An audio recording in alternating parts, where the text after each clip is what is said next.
Yep. So I'm bringing a report from the jungles of untrusted monitoring. Last summer, I worked on a project where we did a deep dive into the basic untrusted monitoring protocol, where you have some AI, you don't know if it's aligned or not. You have a trusted AI, which you have, but it's too weak, too dumb to be useful. So you want to get your untrusted AI to take some action and another untrusted AI to verify that. Now, the problem is the two instances can collude. One can misbehave, the other can say it's okay. And the way that we fight that is with honeypots, where we give a known example to the monitor of misbehavior and try and effectively catch it out. The dynamics are then this game of cat and mouse where we come up with better honeypots and the AI threat is coming up with better ways to collude. And if that sounds too harebrained for anyone to try it, untrusted monitoring is real, is my first point. Here's an announcement from OpenAI, and it contained this sentence. They're monitoring their model with the same model. And I asked, did you do any kind of honeypotting, any kind of collusion busting? And they said, a bit.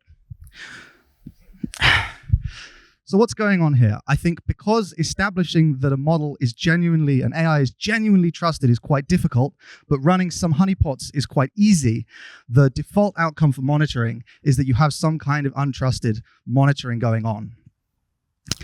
And the second thing I want to say is that it's actually just a force multiplier of your existing strategies. It's not an orthogonal layer. A lot of people talk about control like it's some extra bonus layer on top of your alignment strategies. And for untrusted monitoring, I don't think that's the case. Why do we trust our trusted model?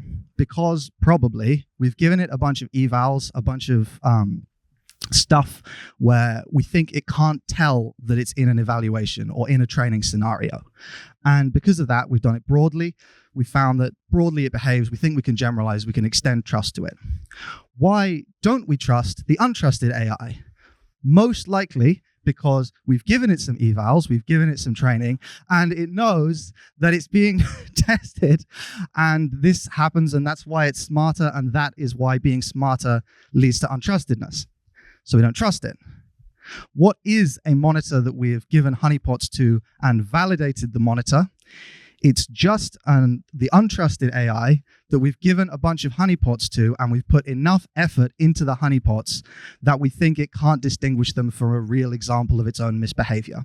So all it is an AI that we've just extended like a limited amount of trust in the specific domain of focusing all our efforts of alignment onto the task of monitoring. And what this means is that untrusted monitoring is not like an orthogonal layer, it's just a force multiplier for your existing strategies. So the fundamental challenges of alignment still apply to this case of untrusted monitoring, which is less than ideal, but it's good to know.